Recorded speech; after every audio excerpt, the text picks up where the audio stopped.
Welcome दोस्तों, आज हम लोग समास के बारे में जानेंगे। समास क्या है, समास कितने प्रकार के होते हैं, पूरे एग्जाम्पल के साथ, उदाहरण के साथ समास के बारे में समझेंगे। समास से मैट्रिक क्लास में 4 मार्क्स का पूछा जाता है, इंटरमीडिएट में भी पूछा जाता है, इंटरमीडिएट के हिंदी में पूछा जाता है। उसके बाद जो भी कॉम्पिटिटिव एग्ज़ाम है, जो सर्विस वाला एग्ज़ाम है, सब में समास के बारे में 1 नंबर 2 नंबर ज़रूर पूछा जाता है। इसलिए इसको अच्छा से पढ़ लीजिएगा समास को। इस वीडियो को एंड तक देखिएगा तो उम्मीद करता हूँ कि समास का प्रत्येक कन्फ्यूजन आपके दिमाग से हट जाएगा। समास किसे कहते हैं? 2 या 2 से अधिक पदों का एक हो जाना समास कहलाता है। जब 2 पद एक हो जाए, यानी 2 शब्द जब एक हो जाता है तो वह समास कहलाता है। जैसे गंगा जल, गंगा जल जब इसका विग्रह कीजिएगा तो गंगा का जल हो जाएगा। देखिए 3 पद एक हो गया है, इसलिए यह समास कहलाएगा। राजपुत्र, राजा का पुत्र, इसमें भी 3 पद है, 3 पद एक हो जाएगा तो वह समास कहलाएगा। तो वहीं समास का परिभाषा है 2 या 2 से अधिक पद जब एक हो जाए तो वह समास कहलाता है। समास के प्रकार के बारे में जान लेते हैं। समास के मुख्य 7 भेद हैं, यानी समास के 7 प्रकार होते हैं। पहला है अव्ययी भाव समास, दूसरा तत्पुरुष समास, तीसरा कर्मधारय समास, चौथा द्विगु समास, पांचवा बहुब्रीहि समास, छठा द्वंद्व समास और सातवां नई समास। अब हम लोग बारी बारी से प्रत्येक का उदाहरण के साथ परिभाषा को जानेंगे। अव्ययी भाव समास किसे कहते हैं? जिसका पहला पद प्रधान हो, यानी शुरू वाला पद प्रधान हो, उसे अव्ययी भाव समास कहते हैं। अव्ययी भाव समास में पहला पद अव्यय होता है। अव्यय के बारे में जान लेते हैं। अव्यय किसे कहते हैं? तो ऐसा पद जो किसी वचन पुरुष के अनुसार अपना रूप नहीं बदलते हैं, वह अव्यय कहलाते हैं। जैसे अब, तब, यह सब अव्यय हैं। यहाँ, वहाँ, जहाँ, तहाँ, परसों, कल, आने वाला कल, बीता हुआ कल, यह सब अव्यय है जो किसी वचन पुरुष के अनुसार, क्रिया के अनुसार अपना रूप नहीं बदलते हैं, वह अव्यय कहलाते हैं। तो जिसका पहला पद अव्यय होता है वह अव्ययी समास कहलाता है, या फिर जो है जिसका पहला पद प्रधान होता है उसे अव्ययी भाव समास कहते हैं। जैसे यथाशक्ति, इसमें यथा अव्यय है, प्रतिदिन में प्रति अव्यय है, अनुरूप में अनु अव्यय है, सचक्र में स अव्यय है, आजीवन में आ अव्यय है। यथाशक्ति का अर्थ होगा शक्ति के अनुसार, प्रतिदिन का अर्थ होगा प्रत्येक दिन, अनुरूप का विग्रह होगा रूप के अनुरूप, सचक्र का विग्रह होगा चक्र के साथ, आजीवन का विग्रह होगा जीवन भर। यह सब जो है वह इसका जो यह वर्ड है, जो शब्द है, इसका यह विग्रह है। जैसे यथाशक्ति का विग्रह होगा शक्ति के अनुसार, प्रतिदिन का विग्रह होगा प्रत्येक दिन, अनुरूप का विग्रह होगा रूप के अनुरूप। आगे चलते हैं। तत्पुरुष समास किसे कहते हैं? तो जिसका अंतिम पद प्रधान हो उसे तत्पुरुष समास कहते हैं। जिसका पहला पद प्रधान होगा वह अव्ययी भाव समास कहलाएगा, जिसका अंतिम पद प्रधान होगा वह तत्पुरुष समास कहलाएगा। इसको दिमाग में बैठा लीजिएगा। जैसे राजपुत्र, राजपुत्र का अर्थ होगा राजा का पुत्र, इसमें राजा प्रधान नहीं है बल्कि उसका पुत्र प्रधान है। प्रेम मग्न, इसका विग्रह होगा प्रेम में मग्न, इसमें प्रेम प्रधान नहीं है बल्कि मग्न प्रधान है।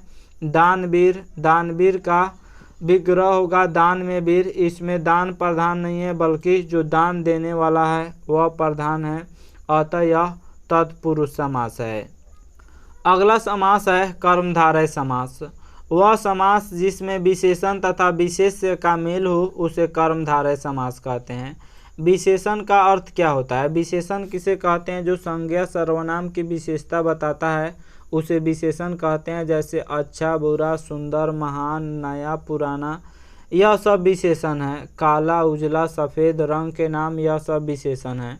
और विशेष संज्ञा को कहा जाता है। किसी नाम को विशेष कहा जाता है तो वह समास जिसमें विशेषण तथा विशेष्य का मेल हो उसे कर्मधारय समास कहते हैं।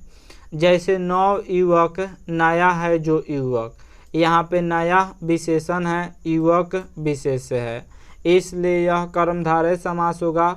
महात्मा, महात्मा का विग्रह होगा महान आत्मा, इसमें महान विशेषण है और आत्मा विशेष्य है। महानदी, महानदी का विग्रह होगा बड़ी नदी, इसमें बड़ी विशेषण है और नदी विशेष यानी संज्ञा है। नीलोत्पल का अर्थ होता है, नीलोत्पल का विग्रह होता है नीला कमल, इसमें नीला विशेषण है तथा कमल विशेष्य है, अतः जिसमें विशेष और विशेषण होगा वह कर्मधारय समास कहलाएगा। अगला समास है द्विगु समास। जिस समास में पहला पद संख्यावाचक हो उसे द्विगु समास कहते हैं। द्विगु समास में संख्या का बोध होता है।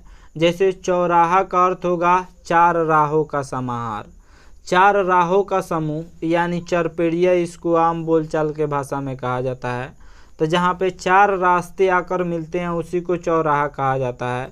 तो इसमें पहला पद संख्यावाची हो गया। चौवन्नी का विग्रह होगा चार आनों का समूह, चार आना मिलकर चौवन्नी बनता है, अतः इसमें भी पहला पद संख्यावाचक है, इसलिए यह द्विगु समास होगा।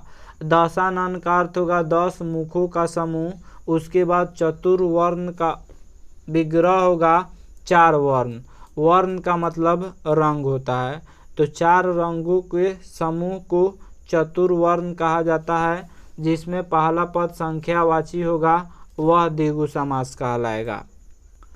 आगे है बहुव्रीहि समास। बहुव्रीहि समास किसे कहते हैं? जिस समास में कोई भी पद प्रधान नहीं होता है बल्कि बाहर से आकर कोई पद प्रधान होता है उसे बहुव्रीहि समास कहते हैं। बहुव्रीहि समास में ना ही पहला पद प्रधान होता है और न ही अंतिम पद प्रधान होता है, बल्कि इस समास में कोई दूसरा पद आकर प्रधान हो जाता है। जैसे लंबोदर, लंबोदर किसको कहा जाता है? लंबा है उदर जिसका, उदर मीन्स पेट, जिसका पेट लंबा होता है उसे लंबोदर कहा जाता है।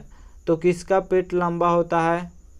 गणेश का, इसलिए गणेश क्या हो गया? लंबोदर क्या हो गया? बहुव्रीहि समास। देखिए इसमें लंबोदर में लंबा है जिसका उदर, इसमें कोई भी पद प्रधान नहीं है बल्कि अलग से गणेश आकर प्रधान हो गए, इसलिए यह क्या होगा? बहुव्रीहि समास होगा। पीताम्बर, पीला है वस्त्र जिसका, तो पीला वस्त्र किसका होता है? विष्णु का वस्त्र पीला होता है, इसलिए पीताम्बर क्या होगा? पीताम्बर बहुव्रीहि समास हो जाएगा, क्योंकि इसमें कोई दूसरा पद आकर प्रधान हो जाता है। तो दूसरा पद जब आकर प्रधान हो जाए तो वह बहुव्रीहि समास। जैसे पंकज, पंकज किसको कहा जाता है? तो कीचड़ में खिलने वाले फूल को पंकज कहा जाता है, तो इसका अर्थ क्या हो जाएगा? कमल हो जाएगा, अतः कमल क्या होगा? बहुव्रीहि समास होगा। आगे है द्वंद्व समास। द्वंद्व समास किसको कहा जाता है? जिसका दोनों पद प्रधान होता है वह द्वंद्व समास कहलाता है। जैसे राम कृष्ण, इसका अर्थ होगा राम और कृष्ण दोनों पद प्रधान हो गया। अंजल, अंजल का विग्रह होगा अन और जल, अतः अंजल द्वंद्व समास हो गया। मारपीट, मारपीट का अर्थ होगा मार या पीट, यह भी क्या हो गया? द्वंद्व समास हो गया। जैसे दाल भात, इसका विग्रह कीजिएगा दाल और भात। दही चिवड़ा, इसका विग्रह कीजिएगा दही और चिवड़ा। राम कृष्ण या राम मोहन, इसका विग्रह कीजिएगा राम और मोहन। उसके बाद जो है दूध भात, इसका विग्रह कीजिएगा तो दूध और भात हो जाएगा। अतः जिसका दोनों पद प्रधान होता है वह द्वंद्व समास होता है। नेक्स्ट एंड लास्ट है नई समास। नई समास किसको कहा जाता है? जिस समास का पहला पद नई हो अर्थात नकारात्मक हो उसे नई समास कहते हैं। जो नकारात्मक पद होता है वह नई समास कहलाता है। जैसे अनंत, अनंत किसको कहा जाता है? जिसका अंत नहीं, इससे जो है नकारात्मक का भाव उत्पन्न हो रहा है। अनर्थ, जिसका अर्थ नहीं होता है अनर्थ। अप्रिय, जो प्रिय नहीं होता है। असुंदर, जो सुंदर नहीं होता है। आशा करता हूँ आप लोग समास के बारे में समझ गए होंगे। अगर वीडियो पसंद आए तो इसे लाइक करें, हमारे चैनल को सब्सक्राइब करें तथा मन में कोई डाउट हो तो कमेंट बॉक्स में लिख सकते हैं। आशा करता हूँ यह वीडियो आप लोग को अच्छा लगा होगा। Thank you watching my video.